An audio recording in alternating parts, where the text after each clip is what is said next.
Lecture number 41 part 3। नया topic asset ceiling.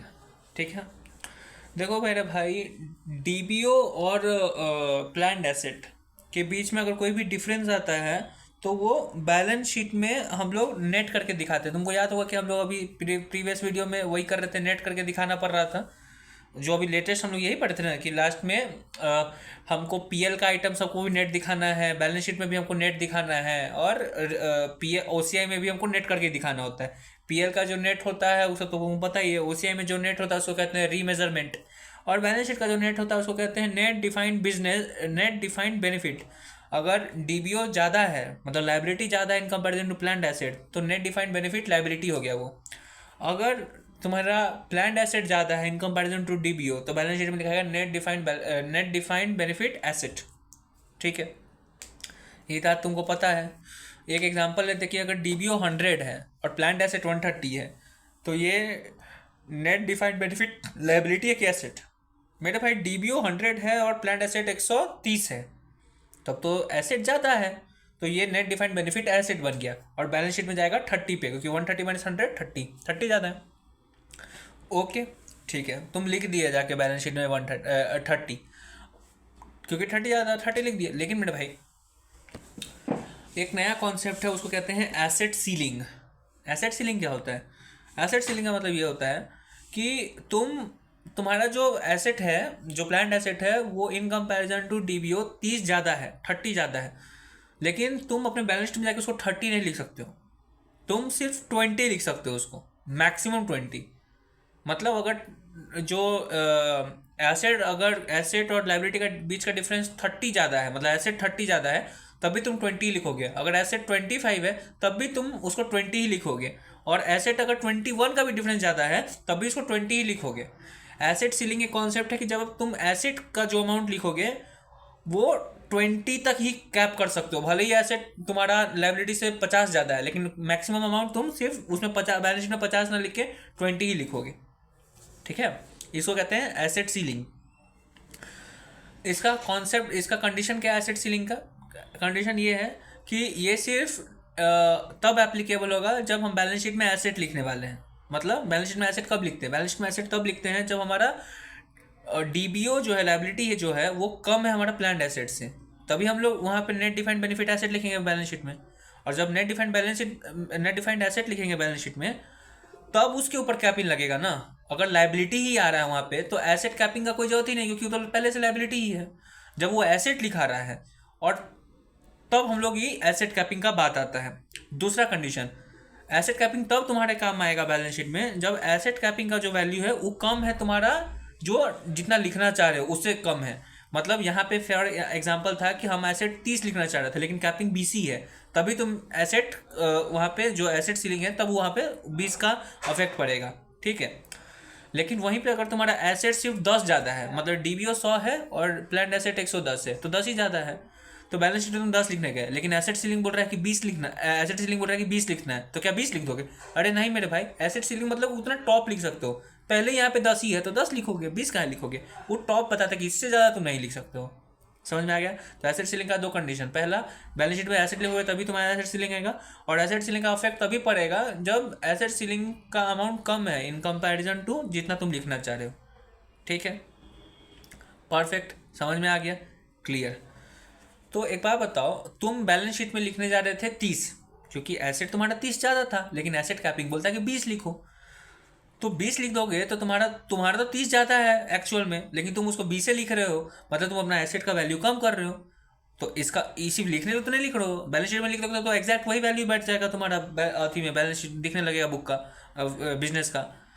तब तो तुम्हारा मतलब कि 30 लिखने की जगह 20 लिख रहे हो, मतलब तुम एसेट का वैल्यू घटा रहे हो, तो वैल्यू को घटाने का जर्नल एंट्री होगा। क्या होगा जर्नल एंट्री? हमारा एसेट कम हो रहा है, एसेट का जनरल बैलेंस डेबिट होता है, तो कम करने के लिए उसको क्रेडिट करो, तो to planned asset, to debit में क्या जाएगा? डेबिट में जाएगा ओसीआई एनआर। क्या जाएगा? OCI NR. ठीक है, ओसीआई एनआर क्यों जाएगा उसका लॉजिक मेरे पास नहीं है, लेकिन सर बोले हुए हैं कि वो ओसीआई एनआर में जाएगा। ठीक है, तो याद रखना। ओके, चलो अब हम लोग चलते हैं किसमें? Illustration number 5। अब सिर्फ क्वेश्चंस है, उसके बाद फिर लास्ट में दो टॉपिक है। एक इलस्ट्रेशन नंबर 5 है, इस कॉन्सेप्ट इसमें ये पढ़ोगे तो तुमको एक हम लोग आज एक जो भी हम पढ़े हैं जो सर बताए उसमें एक चेंज है क्या।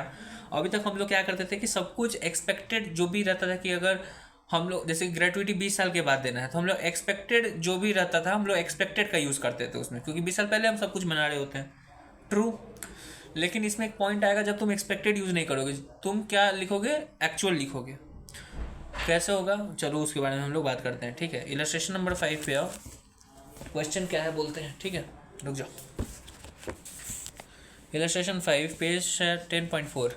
एंटिटी है, उसका 100 को एम्प्लॉई है, जिसको 100 एम्प्लॉई को, हर एम्प्लॉई को हम लोग लीव दिए हुए हैं, अलाउ किया है कि 10 को लीव, 10 दिन का लीव तुमको मिलेगा हर साल। ठीक है। अनयूज सिक लीव में भी carry forward for 1 financial year. अगर 10 को छुट्टी तुमको मिला हुआ है, मतलब पेड लीव है, अगर इसमें से तुम तो कोई छुट्टी अगर नहीं लेते हो और तुम उसको कैरी फॉरवर्ड करोगे तो कैरी फॉरवर्ड सिर्फ 1 साल तक के लिए होगा, उसके आगे तुम कैरी फॉरवर्ड नहीं कर सकते हो। जैसे कि इस साल तुम 2 को छुट्टी तुम्हारा कैरी फॉरवर्ड हो रहा है, तुम अगला साल 2 छुट्टी में से सिर्फ 1 ही छुट्टी लिया, तो फिर 1 छुट्टी आगे कैरी फॉरवर्ड होगा, नहीं होगा, क्योंकि 2 सिर्फ अगले साल तक होगा, उसमें लेना है लो, नहीं तो आगे फॉरवर्ड नहीं होगा। ठीक। Sick leave is taken first out of the current year's entitlement and then out of any balance brought forward from previous year. इसमें तुमको समझने का जरूरत नहीं है। ठीक है। लेकिन एक बात लिखा है LIFO basis. LIFO basis line का यही मतलब है, छोड़ो भी मत समझो, बाद में समझ लेंगे। ठीक है। दूसरा क्वेश्चन का इस काम का नहीं है। 31 मार्च 11 को क्या पता चल रहा है कि एवरेज अनयूज्ड एंटाइटलमेंट, मतलब कि जो लीव बैलेंस अवेलेबल है मेरे पास 10 को मिला था, उसमें से हमको एस्टिमेट एवरेज कंपनी लगाती है कि एवरेज 2 दिन अवेलेबल ही रहेगा। 10 में से 8 दिन उन लोग काम करेगा, 8 दिन छुट्टी लेगा, दो छुट्टी नहीं लेगा। Based on past experience management expect कर रहा है कि सिर्फ 20% इम्प्लॉय, मतलब 100 में से सिर्फ 20% आदमी ये जो 2 छुट्टी इस बार नहीं लिया तो कैरी फॉरवर्ड कर रहा है, तो अगला साल उस 2 छुट्टी में से 20% आदमी सिर्फ 1 ही छुट्टी लेगा, 2 दिन की जगह 1 ही दिन छुट्टी लेगा, दोनों दिन को यूटिलाइज नहीं करेगा, सिर्फ 1 दिन यूटिलाइज करेगा। ठीक है। और सैलरी डेली का, मतलब 1 दिन का salary per day salary 2500। Question क्या है, compute the expense in respect of short term compensated absence if they assume to be vested short term compensate या नॉन वेस्टेड। मतलब तुमको ये वैल्यू निकाल के देना है कि कितना एक्सपेंस बुकिंग करेंगे। जब भी हम लोग लीव अलाउ कर रहे होते हैं, कंपनी एम्प्लॉय को लीव अलाउ करती है, तो ये लीव का एक्सपेंस तुमको बुक करना पड़ेगा अपने बुक्स में। कब, जिस साल तुमको ये लीव तुम उस दे रहे हो, भले ही उस साल वो लीव को इनकैश नहीं करा रहा है, अगला साल इनकैश कराएगा, लेकिन कराएगा ना, या फिर अगला साल वो लीव यूटिलाइज करेगा। अगर वेस्टिंग है तो लीव इनकैश करेगा, अगर नॉन वेस्टिंग है तो यूटिलाइज करेगा। तो जिस साल हम लीव उसको ऑन करवा रहे हैं, ये पूरा हम लोग अभी तक जो पढ़ रहे थे, हम लोग एक नोट हर वक्त याद किए थे कि जो भी एक्सपेंस हम होगा हम लोग उस साल में बुक करेंगे जब उसको इनकर किया जा रहा है, ये नहीं कि जब पे कर रहे हैं। तो लीव इनकैशमेंट तुम एक्सपेंस बुक करोगे, तो ये क्वेश्चन पूछ रहा है कि कितना अमाउंट से एक्सपेंस बुक करोगे, अगर वो वेस्टिंग का क्वेश्चन है या नॉन वेस्टिंग का क्वेश्चन है, दोनों केस में। ठीक है। तो चलो यही कॉन्सेप्ट ये क्वेश्चन है। तो 2 कॉन्सेप्ट है कि 2 बात बोला हुआ है कि एक वेस्टिंग अगर है तब क्या एक्सपेंस बुक करोगे, और नॉन वेस्टिंग है तब क्या बुक एक्सपेंस करोगे। तो इसी के लिए समझा रहे हैं कि अभी तक हम लोग क्या जानते थे कि जैसे कि तुम इलस्ट्रेशन नंबर 2 पे जाओगे, जो पेज नंबर 375 पे है कॉपी में, उसमें क्या बोला हुआ है कि हम लोग अभी तक जब लीव का एक्सपेंस बुकिंग करते थे, leave encashment, leave compensation expense account debit to payables करते थे, तो जो अमाउंट लाते थे वो किस पे लाते थे, मैनेजमेंट एक्सपेक्ट करता था कि इसका 2 दिन को कैरी फॉरवर्ड कर रहा है, ये एक्सपेक्ट कर रहा है कि 1 ही दिन वो लीव लेगा, तो 1 ही दिन का वो क्या उसको कहते हैं इनकैश करने वाला है, या तो लीव लेगा या जो भी, तो 1 ही दिन उसके पास है कि वो इनकैश करेगा। राइट। तो मैनेजमेंट एक्सपेक्टेशन जो करता था, हम लोग वो अमाउंट उसी अमाउंट पे 2 दिन का कैरी फॉरवर्ड कर रहे थे, 2 दिन कैरी फॉरवर्ड हो रहा है, लेकिन एक्सपेंस बुकिंग करेंगे सिर्फ 1 दिन के ऊपर, क्यों, क्योंकि मैनेजमेंट एक्सपेक्ट करता था। ठीक है। ये चीज़ हम लोग यहाँ पे पेज नंबर 375 पे जब तुम देखोगे तो वहाँ पे हम पहला बार इस यहाँ रेड पेन से लिखे हुए देखो कि leave compensation expense account debit to payables estimate to be used, इसको एस्टिमेट टू बी अवेल्ड, मतलब क्यों कितना अवेल करेगा उतना ही का हम लोग एक्सपेंस बुक करेंगे। इसमें 3 दिन का अवेल किया। ठीक है।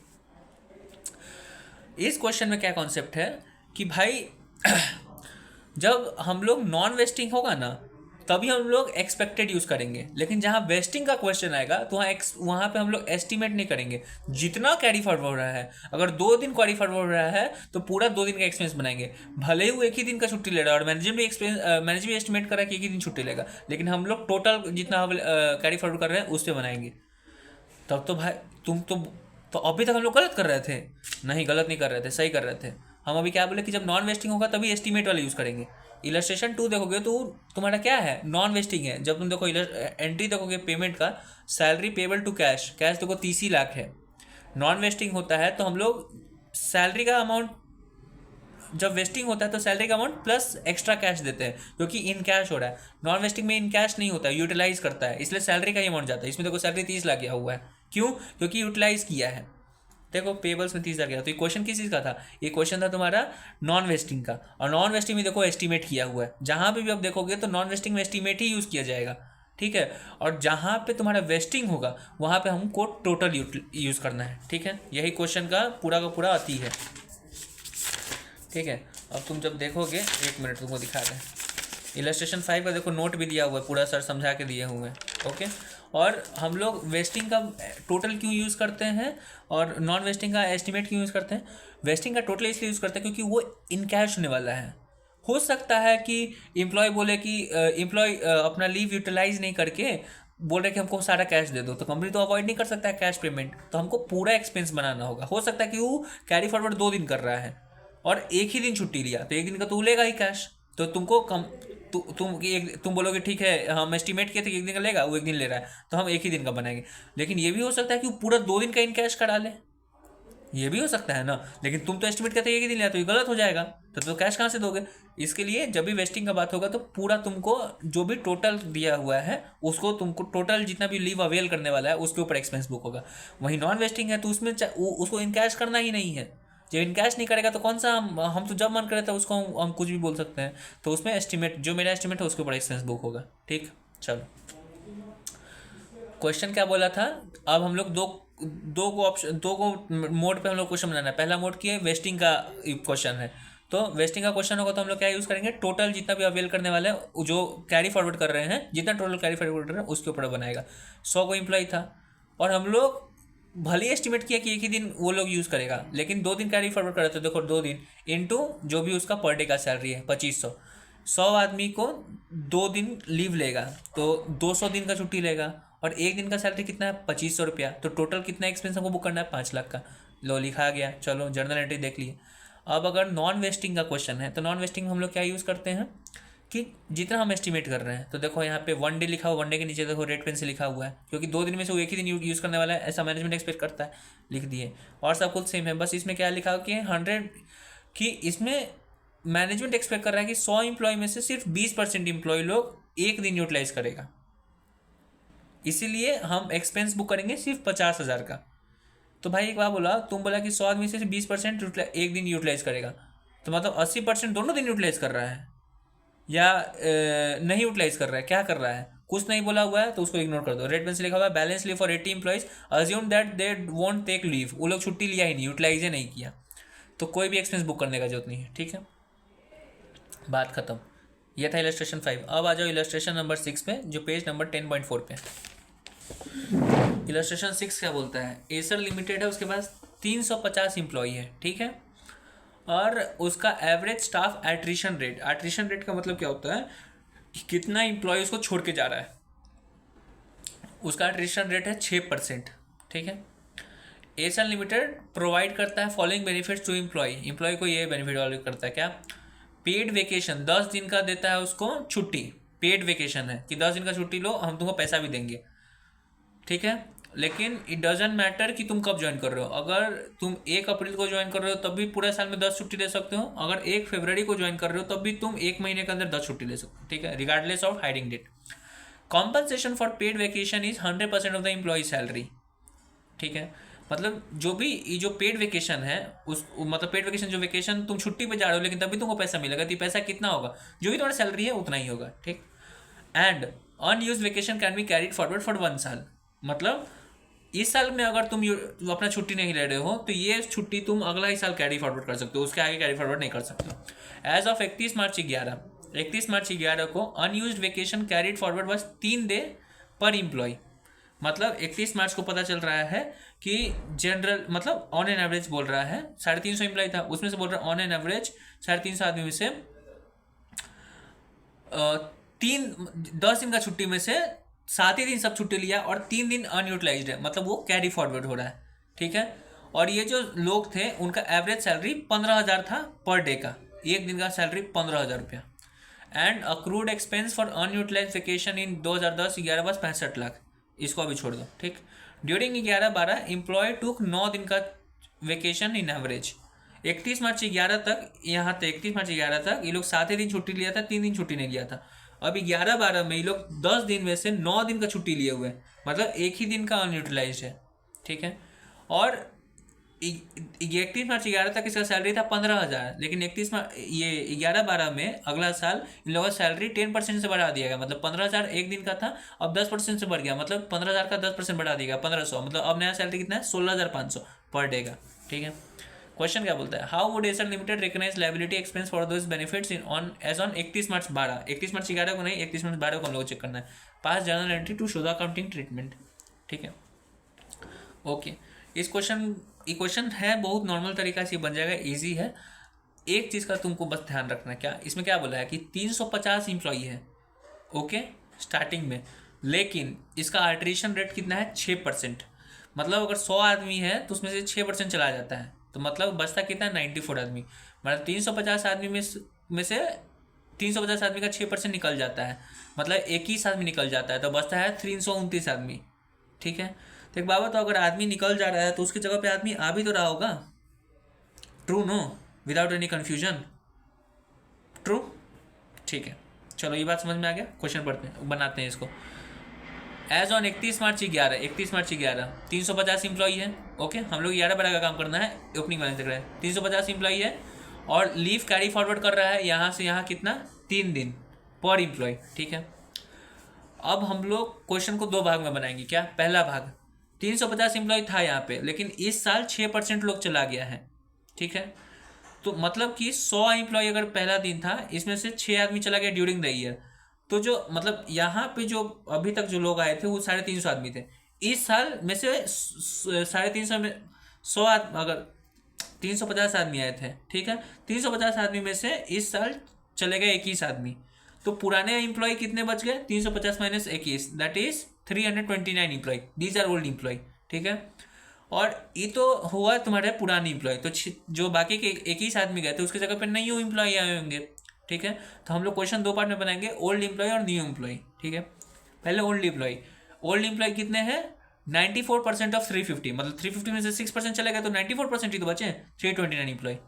इन 329 एम्प्लॉय का हम लोग बात कर रहे हैं, इनका ओपनिंग बैलेंस 3 दिन था, 3 छुट्टी, ओपनिंग बैलेंस जो लीव है, लीव का जो ओपनिंग बैलेंस वो कितना दिन है 3 दिन है। इस साल तक 7 दिन छुट्टी लिए थे, तो 3 दिन क्वारी फॉरवर्ड कर रहे थे, तो ओपनिंग बैलेंस 3 दिन था।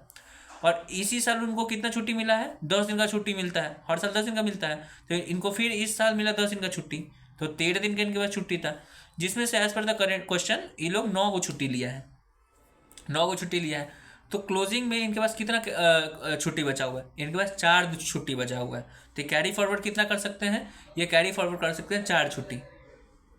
क्यों भाई 4 छुट्टी कैसे कैरी फॉरवर्ड कर सकते हैं, अभी तो तुम बोला था कि हम लोग 1 साल का अगला साल ही कर सकते हैं, या फिर यही साल उसके अगला साल नहीं कैरी फॉरवर्ड सकते हैं, सही बोले थे। एक क्वेश्चन में फीफो मेथड पे हम लोग अज्यूम करके चल रहे हैं कि फीफो मेथड का क्वेश्चन है। कैसे फीफो का मतलब कि 3 दिन का छुट्टी जो हमको 31 मार्च 11 को जो यहाँ ला रहे थे और फिर हमको 10 दिन छुट्टी मिल रहा था, और इसमें से हम 9 दिन का जो छुट्टी लिए हैं वो कैसे कैसे लिए हैं, पहले हम लोग जो 9 दिन का छुट्टी लिए हैं वो कैरी फॉरवर्ड जो 3 दिन का बैलेंस था ना उसमें से ले लिए हैं। ठीक है, तो ये 3 दिन पुरान का खत्म हो गया, और बाकी का जो 9 में से 3 दिन तो हो गया, तो 6 को जो छुट्टी लिए थे वो करंट ईयर का 10 दिन का जो छुट्टी मिला था उसमें से लिए, तो 10 दिन में से करंट ईयर का 6 दिन का छुट्टी लिए, तो करंट ईयर का सिर्फ 4 को छुट्टी बचा हुआ है, तो ये 4 करंट ईयर का 4 दिन का छुट्टी है। अब करंट ईयर का तो अगला साल तो इसको ले जा सकते हैं, ये 3 दिन पहले था उसको तो यूज़ कर दिए, तो बस, तो 4 दिन का तुम्हारे पास क्या है कैरी फॉरवर्ड बैलेंस है, 4 लीव पर एम्प्लॉय तुम्हारे पास है, हर आदमी को 4 लीव वो कैरी फॉरवर्ड कर सकता है। ठीक है, तो कितना आदमी है टोटली कैरी फॉरवर्ड करने वाला? 329 आदमी है। मतलब टोटल लीव कितना ही लोग कैरी फॉरवर्ड करेगा? 1316 लीव कैरी फॉरवर्ड करेगा। ठीक है, देखो नोट भी लिखा हुआ है कि हम जो समझाए तुमको 9 दिन और उसका साफ साफ लिखा हुआ है। ठीक है, unused leave can be carry forward for 1 year only, so assume that 9 days availed in current year is utilized first against the previous year leave, that is 3 days, and then against the current year leave, FIFO method। ठीक है, ये हो गया old employ का जो अभी तक आ रहे थे।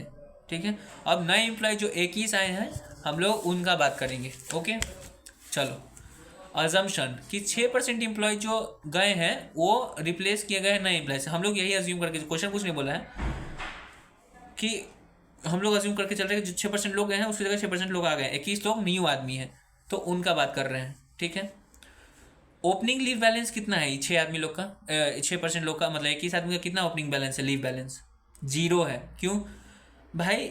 ये जो 350 आदमी 31 मार्च 2011 को थे उनको वो 3 दिन अवेल करके लाए थे, कैरी फॉरवर्ड करके गए थे, लेकिन ये 350 में से तो 21 आदमी चला गया ना। अब 21 आदमी नए आए हैं तो ये लोग पिछले साल थे ही नहीं, तो ओपनिंग बैलेंस कहाँ से आएगा? तो ओपनिंग बैलेंस 0। करंट ईयर में इनको कितना छुट्टी मिला, अवेल किया गया? 10 दिन। भले वो कभी भी ज्वाइन किए होंगे लेकिन उनको 10 दिन छुट्टी मिला, क्योंकि साफ साफ क्वेश्चन में लिखा हुआ था। ठीक है, और ये लोग इसी साल कितना छुट्टी ये लोग लिया है? 9 दिन का छुट्टी लिया है। इनके पास ओपनिंग बैलेंस कुछ नहीं था, तो करंट बैलेंस जो 10 साल का था उसमें से 10 दिन का था, उसमें से 9 दिन का छुट्टी ले लिया। ये लोग कितना कैरी फॉरवर्ड कर सकता है? 1 दिन। मतलब 21 आदमी को एक एक दिन का छुट्टी कैरी फॉरवर्ड करने मिलेगा, तो टोटल कैरी का फॉरवर्ड कितना कर रहा है? 21 को लीव कैरी फॉरवर्ड कर रहा है। ठीक है, तो जो पुराने एम्प्लॉय थे वो लोग 1316 लीव अथी 1316 दिन का लीव कैरी फॉरवर्ड कर रहे थे, और नए एम्प्लॉय 21 दिन का लीव फॉरवर्ड कर रहे हैं। तो टोटल लोग कितना फॉरवर्ड कर रहा है? 1337। हम लोग टोटल इसलिए कर रहे हैं क्या कि सबका सैलरी सेम है, तो सबको मल्टीप्लाई कर देंगे सही से। तो टोटल हमको अमाउंट कितना देना पड़ेगा ई लीव का? 1337 इंटू नया सैलरी, तो करंट ईयर का नया सैलरी होगा था 16,500, देखो 15,000 इंटू 1.1, तो इतना का हमको एक्सपेंस बुक करना पड़ेगा, इतना सैलरी हमको देना पड़ेगा। 11-12 में इतना का, तुम इतना 11-12 में लोग इतना 11-12 से लोग इतना कैरी फॉरवर्ड कर रहा है। मतलब कि एक तो नए जो पुरानी एम्प्लॉय थे वो लोग 4 दिन कैरी फॉरवर्ड कर रहा है, और अभी नए वाले एम्प्लॉय 1 दिन फॉरवर्ड कर रहे हैं। तो ये 4 दिन और उनका 1 दिन ये लोग कैरी फॉरवर्ड करेगा, तो अगला साल ये लोग इन कैश करेगा। क्वेश्चन वेस्टिंग या नॉन वेस्टिंग का बात नहीं लिखा हुआ है, लेकिन है वेस्टिंग का क्वेश्चन है। तो वेस्टिंग का क्वेश्चन है या नॉन वेस्टिंग का क्वेश्चन, कोई का क्वेश्चन हो, हम लोग एक्सपेंस तो बुक करते हैं लीव का, जिस साल वो लीव अर्न कर रहा है। तो और जब अगर वेस्टिंग का, अगर मान लेते हैं कि वेस्टिंग का क्वेश्चन है, हम बताएंगे क्यों है वेस्टिंग का क्वेश्चन, सॉरी हाँ वेस्टिंग का क्वेश्चन है। तो जब भी वेस्टिंग का क्वेश्चन बनाते हैं तो हम लोग हर वक्त ये याद रखते हैं कि जो एक्सपेंस बुक होगा वो total number of leave carry forward पे करेंगे, जितना एस्टिमेट हो रहा है उस पर नहीं करेंगे।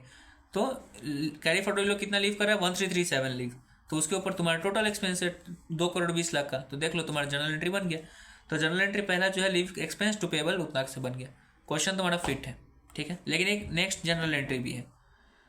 कौन सा जनरल एंट्री भाई? तुम सही तो एक्सपेंस बुक तो कर दिया, और क्या करना था? देखो एक लाइन छोड़ दिए थे, क्या उसमें क्या बोला था? Accrued expense for unused vacation in 10/11, 31 March 2011 का कोई बात था, 11-12 का हम लोग अकाउंटिंग किए हैं। तो वो क्या बोल रहा है? 10/11/12 में अक्रूड एक्सपेंस जो था वो 65 लाख था। अक्रूड एक्सपेंस क्या होता है मेरे भाई? हम लोग जैसे इस साल एक्सपेंस बुक कर रहे हैं लीव का कि अगला साल पेमेंट करेंगे, अभी लीव टू पेबल कर दिए क्योंकि अगला साल पेबल टू कैश करेंगे, वैसे ही पिछला साल भी तो लीव टू पेबल किए होंगे और इस साल पेबल टू कैश करना होगा। तो वही बोल रहा है कि वो लोग लीव टू पेबल किया था 65 लाख रुपया, तो इस साल 65 लाख का पेमेंट करेगा। तो देख लो पेबल टू कैश 65 लाख रुपया, बात खत्म, परफेक्ट। लेकिन अगर तुम्हारे दिमाग में कोई पॉइंट आ रहा है कि हाँ लेकिन ये पॉइंट नहीं है जो हम बोल दिया कि हाँ पिछला साल लीव होगा तो इस टाइल लीव टू पेबल क्यों होंगे, तो इस साल पेबल टू कैश कर रहे हैं, नहीं ये पॉइंट नहीं है। थोड़ा सा लॉजिकली सोचो। एक बात बताओ, हम लोग कैरी फॉरवर्ड कर रहे हैं, पिछला साल 3 दिन आगे कैरी फॉरवर्ड करके ला रहे हैं, 31 मार्च 2011 को 3 दिन को हम लोग लेके आए थे। तो एक बात बताओ, जब लीव ले ही के आए थे हम लोग और इस लीव को यूटिलाइज भी कर दिए, 3 दिन लाए थे तो यूटिलाइज कर दिए थे, और 6 दिन करंट ईयर का लिए थे, तो ये 3 दिन तो यूटिलाइज हो गया था। जब यूटिलाइज हो गया था तो इस 3 दिन का तो कैश नहीं देंगे ना हम लोग इस साल करंट ईयर में। पिछला साल 3 दिन लोग फॉरवर्ड कर रहा था तो हम लोग 3 दिन का बना दिए थे एक्सपेंस कि हाँ कैश में देना होगा, लेकिन ये लोग कैश में ना लेके जगह यूटिलाइज ही कर लिया ये लोग। तो जब यूटिलाइज कर लिया तो हम लोग इसको अब कैश कह दे रहे हैं। जो 65 लाख का जो पेबल्स बनाए थे तो 65 लाख नहीं देंगे उसको, क्या कि वो तो एक्सपेंस यूज़ कर लिया, लीव यूज़ कर लिया। तो पेबल्स टू कैश क्यों कर रहे हैं, पहला बात। दूसरा बात, ये क्वेश्चन तुम्हारा जो है वो वेस्टिंग या नॉन वेस्टिंग का पॉइंट पे आता ही नहीं है। क्यों? क्योंकि यहाँ पे तुमको ये नहीं बोला होगा कि कंपनी एस्टिमेट कितना कर रही है। तुम तो सीधा डेट निकाल रहे होगे ना कि इतना, मतलब इसमें कहीं तो लिखा हुआ नहीं है कि दिस एस्टिमेटेड, कि हम कंपनी एस्टिमेट करी कि इतना ही लोग अवेल करेगा। तो जो डेट दिया हुआ, जो जो जैसे दिया हुआ वैसे कर रहे हैं। यहाँ पे कोई कन्फ्यूजन ही नहीं है कि एस्टिमेट कितना कर रहा है और टोटल हम लोग क्या उसको कहते हैं कैरी फॉरवर्ड कितना कर रहे हैं। तो दिमाग लगाओ, मैं हर चाहे वेस्टिंग का क्वेश्चन हो या नॉन वेस्टिंग का क्वेश्चन हो, एक्सपेंस तो बुक करता है। तो जर्नल एंट्री पहले में तो एक्सपेंस ही बुक किया है ना, तो एक्सपेंस बुक कर दिए, बात खत्म। ठीक है। आगे का जो पॉइंट बनाया हुआ है, ये जो जर्नल एंट्री है सेकंड वाला, वो ये सोच के बनाया हुआ है, सर ये सोच के बनवाया है कि ये नॉन वेस्टिंग है। नॉन वेस्टिंग का जर्नल एंट्री कैसे होता था, टू कैश होता था सैलरी का अमाउंट, ठीक है। और पिछला साल जितना भी पेबल्स बनाते थे वो पेबल्स डेबिट कर देते थे, और जो भी बैलेंसिंग फिगर बचता था, मतलब जो टू कैश तो पूरा गया हुआ है और पेबल्स कुछ अमाउंट, तो इन दोनों के बीच का जो डिफरेंस था वो सैलरी बन जाता था। इलस्ट्रेशन 2 जाके देख लो, ठीक है। तो उस टाइम हम लोग पेबल ऐसे यूटिलाइज कर लेते थे। तो वैसे इसमें किया हुआ है, इसमें सैलरी का अमाउंट नहीं दिया हुआ है, इसलिए पेबल्स टू कैश किए। अब क्यों है हमको भाई नहीं समझ में, इसमें when in case of non vesting the unutilised of previous year utilised in current year. हाँ अब समझ में आया हमको। सुनो, तो एक बात बताओ, जब हम लोग पिछला साल पेबल्स बनाए थे कि इस साल पेमेंट टू कैश करेंगे, लेकिन ये तो नॉन वेस्टिंग का क्वेश्चन है, तो जो पेबल्स वो कैश में नहीं जा रहा है, उसकी जगह जो जो लोग लीव यूटिलाइज किया है उसका, उसके जगह पे हम लोग उसका सैलरी कम कर रहे हैं, सैलरी बैलेंस में बिगड़ आता है, राइट। तो ये वाला जो अमाउंट है तुम्हारा पेएबल्स का, वो यूटिलाइज हो रहा है साइट। तो 65 लाख जो पिछला साल का था वो यहाँ पे आके यूटिलाइज हो गया, ठीक है। तो तुम बोलोगे मेरे भाई कि वो लोग फिर से वही पॉइंट आ जाएगा कि कैरी फॉरवर्ड भी कर रहा है, कैरी फॉरवर्ड किया और यूटिलाइज भी कर लिया इस साल, 3 दिन कैरी फॉरवर्ड किया था, यूटिलाइज भी कर लिया, तब तुम पेबल्स क्यों यूज़ कर रहे हो?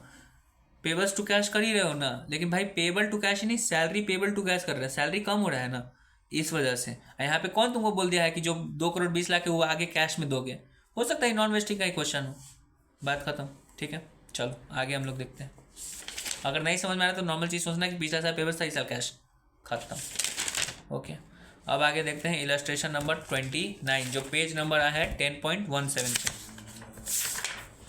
ये क्या है? माथा खराब क्वेश्चन है ऐसा नहीं मेरे भाई। चलो 29, सिस्का प्राइवेट लिमिटेड के पास 1000 आदमी है 10-11 साल में, 10-11। As per the company policy employee are given 35 दिन ऑफ प्रिविलेज लीव। इसमें 2 तरीके का लीव है, एक प्रिविलेज लीव, एक सिक लीव। ये दोनों लीव जो होता है वो तुम्हारा क्या होता है, पेड लीव होता है, ठीक है। जब तुम अपना अथी में देखोगे नोट्स में, जहाँ पे पेड लीव का बात या फिर कुछ लिखा हुआ है, वहाँ पे देखना प्रिविलेज लीव सिक लीव लिखा हुआ है, ठीक है। तो ये जो कंपनी है सिस्का 2 तरह का लीव देती है, प्रिविलेज लीव और सिक लीव। तो इसमें बोल रहा है कि एम्प्लॉय सबको 35 दिन का सिक प्रिविलेज लीव और 15 दिन का सिक लीव दिया जाता है, और 10 दिन का कैजुअल लीव भी दिया जाता है, ठीक है। Out of total privilege leave and sick leave 10 and 5 can be carried forward to next year, ठीक है। टोटल जितना भी प्रिविलेज लीव मिल रहा है उसमें से सिर्फ 10 को हम लोग कैरी फॉरवर्ड कर सकते हैं नेक्स्ट ईयर। भले ही 100 को मिल रहा होगा, लेकिन हम लोग कैरी फॉरवर्ड सिर्फ 10 को करेंगे, PL SL 5 को, ठीक। On the basis of past time it has been noted that 1000 आदमी है, उसमें से 200 आदमी विल टेक 5 दिन का PL एंड 2 दिन का SL कैरी फॉरवर्ड करेगा। 5 दिन का PL कैरी फॉरवर्ड करेगा, 2 दिन का SL कैरी फॉरवर्ड करेगा। अब बाकी का जो 800 आदमी है 1000 में से, वो लोग 10 को PL कैरी फॉरवर्ड करेगा और 5 को SL कैरी फॉरवर्ड करेगा, ठीक है। ओके, बस अब यहाँ तक इसको पढ़ो और इस बेसिस पे आगे क्वेश्चन बनाएंगे, ठीक है। क्वेश्चन देखो नीचे क्या लिखा है, what would be the treatment for short term compensating absence. मतलब जो लीव एब्सेंस है, मतलब लीव वाला बात है, तो लीव को लेके कितना एक्सपेंस बुक करोगे 10-11 वाला साल में? नॉर्मल है कि इस क्वेश्चन में एस्टिमेट का क्वेश्चन है, जब एस्टिमेट का क्वेश्चन है तो हम लोग एस्टिमेटेड यूज़ करेंगे, ये नॉन वेस्टिंग क्वेश्चन होगा, ठीक है। तो एस्टिमेट कर लो, एस्टिमेट का वैल्यू डाल दो। नॉर्मल इसमें क्या बोला, 2, देखो अपना कॉपी में देखोगे तो पेज नंबर 394 पे कि 200 एम्प्लॉय को 5 गो पीएल मिल रहा है और 2 गो एसएल, और 800 एम्प्लॉय को 10 गो पीएल और 5 गो एसएल। मतलब टोटल पीएल कितना हो रहा है, 200 इंटू 5 और 800 इंटू 10, 9000 लीव जो पीएल का है वो लोग आगे ले जा रहा है, और एसएल 4400 ले जा रहा है। ठीक है, तो कितना लीव वो लोग कैरी फॉरवर्ड कर रहा है, वो लोग टोटल लीव कैरी फॉरवर्ड कर रहा है 13400 लीव। कितना, तो हम लोग एक्सपेंस जो बुक करेंगे वो 13400 लीव की बुक करेंगे। क्यों, हम लोग यही फॉर्मूला करते थे ना, नंबर ऑफ एम्प्लॉय और जितना लीव उसको कैरी फॉरवर्ड कर रहा है, और एक दिन का सैलरी। तो ये जो सैलरी से मल्टीप्लाई करते थे तो टोटल एक्सपेंस जितना बुक करना है उतना लोग निकाल देते हैं, लेकिन इनमें सैलरी नहीं दिया हुआ है तो एक्सपेंस का अमाउंट हम लोग नहीं निकाल सकते हैं। बस यहाँ तक लिख के छोड़ देना कि per day salary is given so can't give amount, otherwise payable for leave is for 13,400 leaves per day, 13,400 leave या 13,400 छुट्टी या डे। ठीक है, ये पहला क्वेश्चन पार्ट बन गया। दूसरा क्वेश्चन का पार्ट देखो, company has been incurring profit since 2011, it has decided that 10/11 में वो लोग बोनस देगा 4% ऑफ प्रॉफिट। ठीक है, बट एम्प्लॉयमेंट टर्नओवर की वजह से वो लोग बोल रहा है कि पे आउट जो पेमेंट करेगा वो 4% की जगह सिर्फ 3.5% देगा। ठीक है, तो कंपनी का एस्टिमेट है कि हम 4% नहीं, अब 3.5% ही देंगे, और ये एस्टिमेट नहीं है, वो रेट अपना अति चेंज कर रहा है, क्या कहता है, मतलब रेट चेंज कर रहा है वो। तो हम लोग एक्सपेंस कितना पे बुक करेंगे, जो एस्टिमेटेड है, जो मैनेजमेंट के ऊपर है ना कि जो एस्टिमेट कर रहा है वो बुक करेगा। तो बुक कर देंगे हम लोग बोनस बुक करने का formula, journal entry bonus expense account debit जो पीएल में जाएगा टू पेबल्स अकाउंट, क्योंकि अगला साल पेमेंट करेंगे, बोनस 10/11 का, पेमेंट तो 11/12 में होगा ना। बस हो गया, 70 करोड़ कैसे आया, 2000 करोड़ है उसका 3.5% उतना ही जाना है बस, और अगला साल पेमेंट कर दो, उसका भी एंट्री दिया हुआ है। तीसरा में क्या बात हो रहा है, सिस्का लिमिटेड है post employment benefit plan also. Post employment benefit plan याद है तुमको, उसमें 2 चीज़ आता है पोस्ट एम्प्लॉयमेंट बेनिफिट प्लान में, DCP defined contribution plan, defined benefit plan. ठीक, which is in nature of defined contribution plan, मतलब ये डीसीपी है। डीसीपी तो नॉर्मल होता है, नॉर्मल जर्नल एंट्री सब एकदम, मतलब 12 महीने से कम ही का लोग होता है। याद होगा पीएफ, जिसमें कंपनी कंट्रीब्यूट करके छोड़ देगी, अब आगे पीएफ वाला क्या कर रहा है उसका मतलब नहीं है, तो इसको लॉन्ग टर्म कुछ अकाउंटिंग ही नहीं करना है, सिर्फ कंट्रीब्यूशन तक अकाउंटिंग करना है। जिस साल का है उस साल का एक्सपेंस बुक करो, जिस साल पेमेंट करो उस साल का पेमेंट का बुक कर दो बस।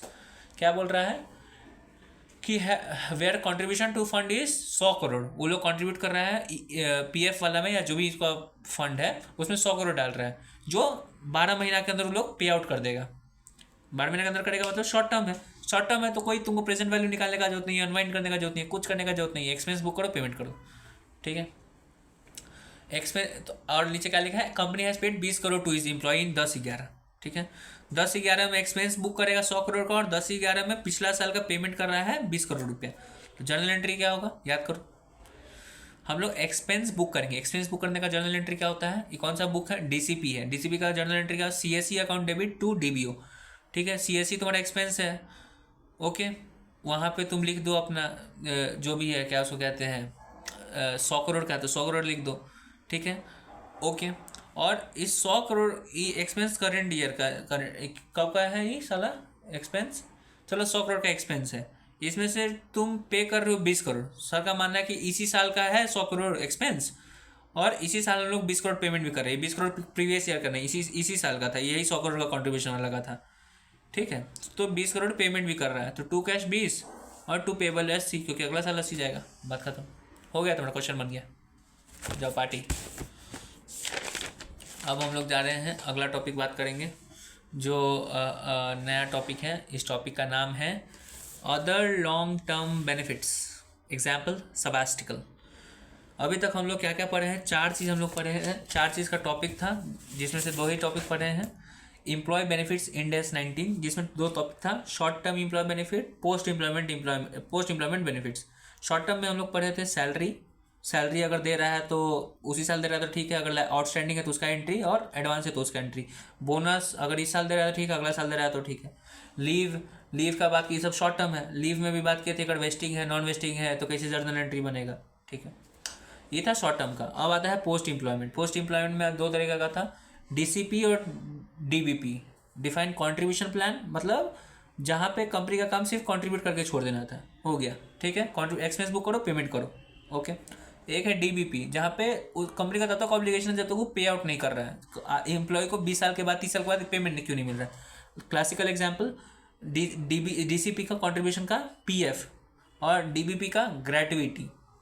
ठीक, तो जनरली क्या होता था कि डीसीपी जो कंट्रीब्यूशन होता था वो एक्सपेंस आज बुक करते थे तो 12 महीना के अंदर पेमेंट कर देते थे, तो शॉर्ट टर्म ही होता था। और शॉर्ट टर्म में हम लोग प्रेजेंट वैल्यू कुछ निकालते नहीं है, सिर्फ एक्सपेंस बुक किए, तुम्हारा सीएससी टू पेबल और पेबल टू कैश अगला साल बस। लेकिन हम जहाँ लॉन्ग टर्म आ जाता था, जहाँ 12 महीना के ऊपर का बात आता था, तो वहाँ पे हम लोग क्या करते थे, प्रेजेंट वैल्यू पे एक्सपेंस बुक करते थे।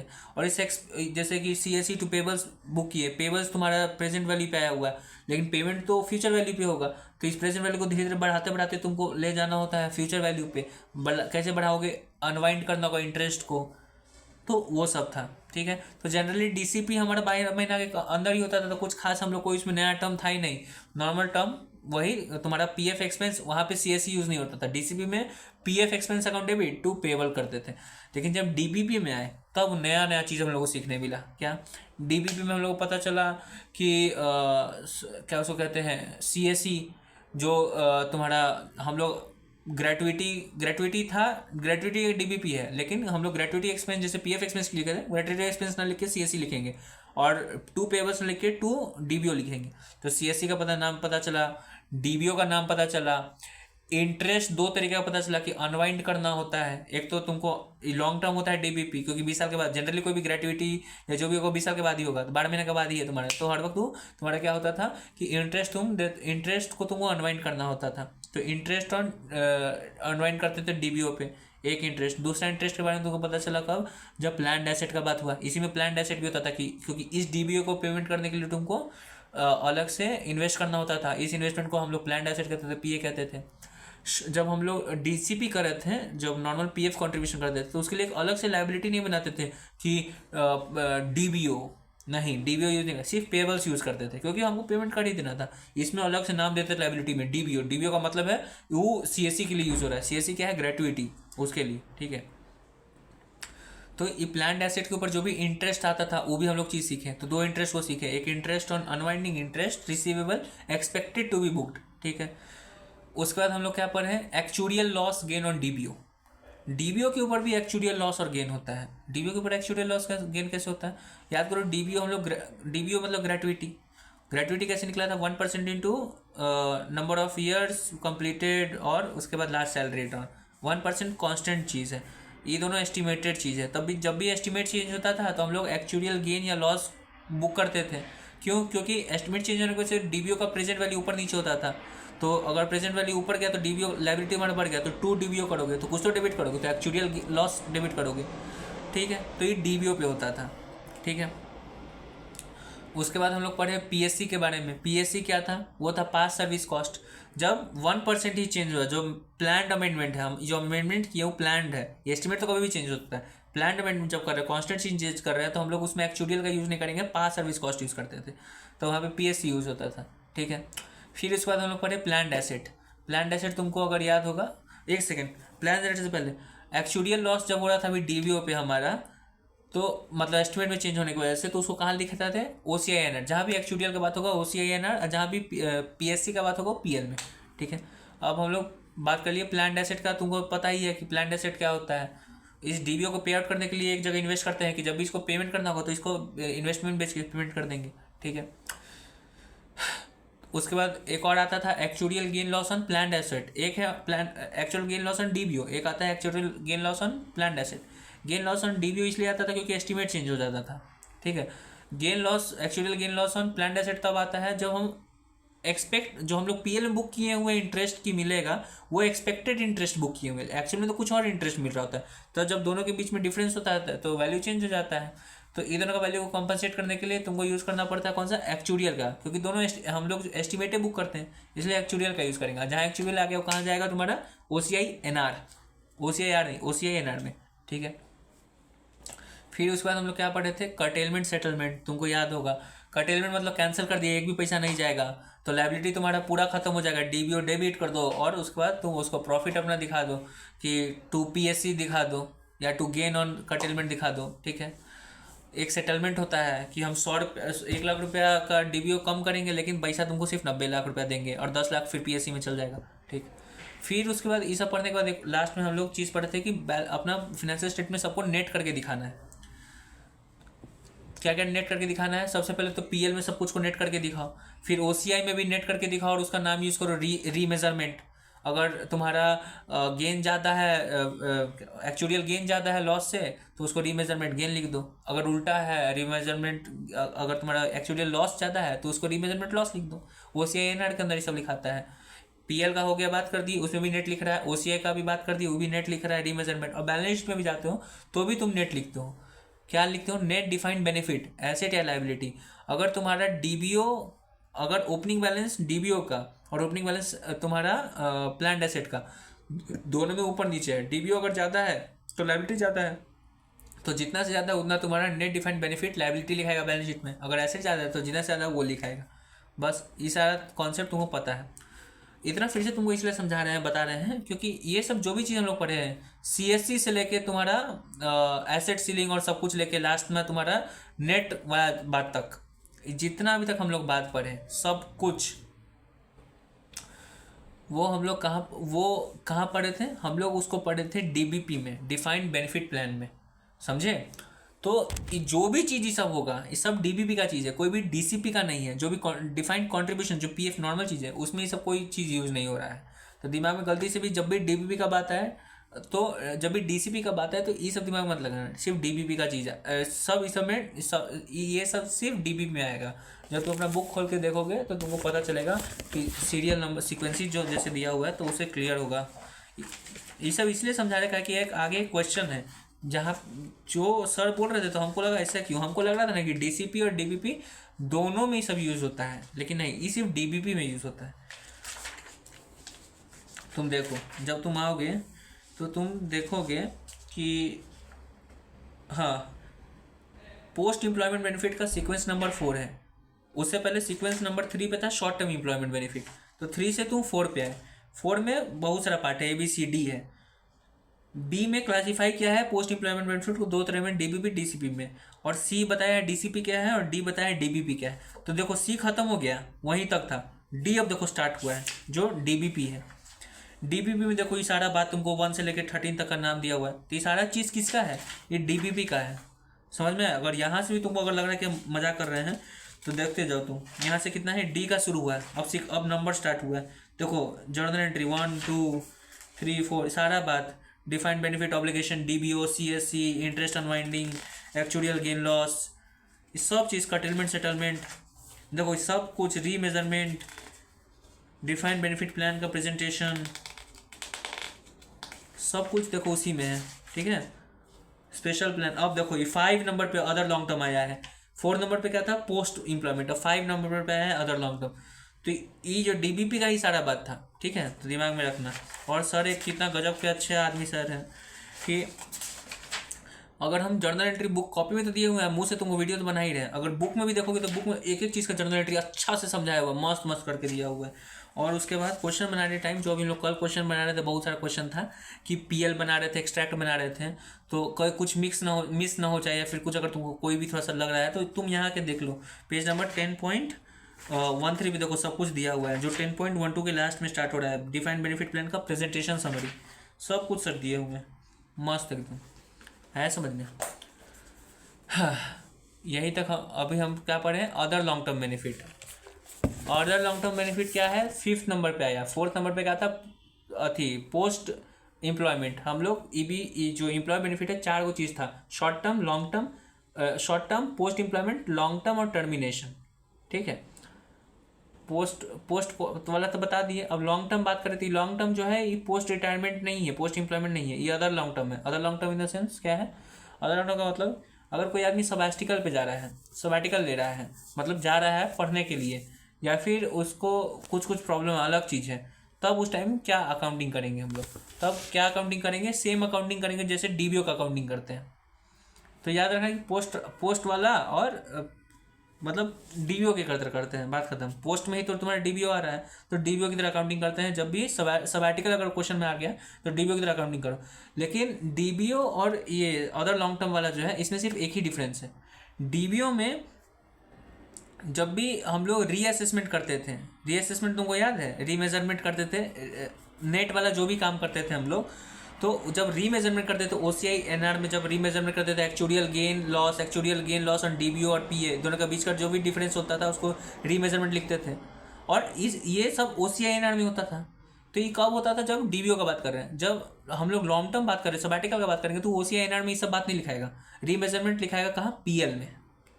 ठीक है, यही दोनों में डिफरेंस है। लॉन्ग टर्म मेजरमेंट हो या पोस्ट एम्प्लॉयमेंट वाला हो, तो सारा का सारा सब कुछ सेम है। सिर्फ रीमेजरमेंट वाला बात ओसीआई एनआर में नहीं लिखाएगा जब हम लोग इसका बात कर रहे हैं। किसका बात कर रहे हैं? लॉन्ग टर्म का। पोस्ट एम्प्लॉयमेंट, रिटायरमेंट का जब बात कर रहे हैं तब हम लोग उसको ओसीआई एनआर में डालेंगे। तो दिमाग में तुम क्लियर रखना, रिटायरमेंट हो गया तो ओसीआई एनआर में जाएगा, रिटायरमेंट नहीं हुआ तो पीएल में रखेंगे। ठीक है, और इसका क्वेश्चन है ही नहीं पूरा बुक में लॉन्ग टर्म का। ठीक है, सबैटिकल का कोई क्वेश्चन ही नहीं है। तो एक तरीके से याद रखने का भी जरूरत नहीं, हर वक्त याद रखना रीमेजरमेंट तुम्हारा ओसीआई एनआर में जाता है। ठीक है, चलो हो गया। इसके ऊपर एमसीक्यू बन सकता है, बस हो गया। हाँ, लास्ट टॉपिक क्या है? लास्ट टॉपिक है टर्मिनेशन बेनिफिट। टर्मिनेशन बेनिफिट क्या होता है? टर्मिनेशन क्या होता है?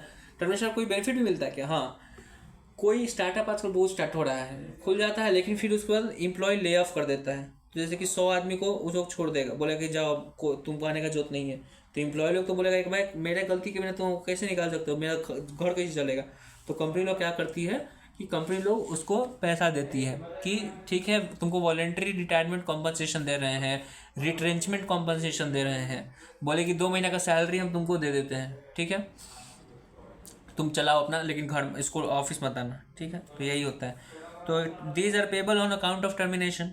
Book expense and liability only when constructive obligation arise. Constructive obligation जब अराइज होगा तभी इसको तुम एक्सपेंस बुक करोगे। मतलब तो हर तुमको तो एक क्वेश्चन यही इस चैप्टर में यही सीखो कि एक्सपेंस इस साल बुक करो, पेमेंट अगले साल हो रहा है, और उसी साल कर रहे हो तो उसी साल पे कर दो, लेकिन अगर अगले साल करना है तो उसी साल पहले एक्सपेंस बुक करो। ठीक है, एक्सपेंस बुक करके लायबिलिटी क्रिएट कर दो, एक्सपेंस टू पेबल। ओके, तो क्या बोल रहा है? Book expense and liability only when constructive obligation arise. Constructive obligation क्या? कि constructive obligation financial statement, financial instrument 109 में पढ़े थे। ठीक है, हमको अभी भी याद नहीं है, बस सर बोले इसलिए याद आ गया। क्या कि उसमें क्या बोलते हैं फाइनेंशियल इंस्ट्रूमेंट 109 में कि जो वो होता है, क्या होता है, जब तुम कुछ अनाउंस किए हो और सामने वाले को लग रहा है कि तुम उसको दोगे, तब तुम एक्सपेंस बुक कर सकते हो। तो इसमें अनाउंस कर दिया है रिटायरमेंट प्लान, टर्मिनेशन प्लान और कॉम्पनसेशन, तो उसको बुक कर सकते हो। अगर 3 केसेस में अगर इमीडिएटली अगर पेमेंट कर दिया है तो एक्सपेंस टू कैश कर दो। ओके, अगर करेंट ईयर में हम लोग एक्सपेंस बुक कर रहे हैं, आप बोल रहे हैं कि आज ही, हाँ आज हम अनाउंस कर रहे हैं, लेकिन पेमेंट बोल रहे हैं कि अगला साल देंगे, तो इसमें हम लोग टू पेबल्स टू कैश कर देंगे। ठीक है, लेकिन ये जो एक पेमेंट का हम लोग जो वादा कर रहे हैं वो बोल रहे हैं कि 12 महीने के अंदर कर देंगे, मतलब अगले ही साल कर देंगे, तब नॉर्मल एंट्री करेंगे शॉर्ट टर्म। जहाँ पे बोलेंगे कि इस 12 महीने के बाद करेंगे, मतलब 1 साल के बाद करेंगे, तब फिर तुमको याद होगा लॉन्ग टर्म। लॉन्ग टर्म जहाँ होता है प्रेजेंट वैल्यू पे एक्सपेंस बुक करो, अनवाइंड करो इंटरेस्ट, फिर पेमेंट करो। तो वही केस 3 है तुम्हारा। परफेक्ट, यही था लेक्चर 41 पार्ट 3। इंडेक्स 19 हो गया समाप्त। Bye bye.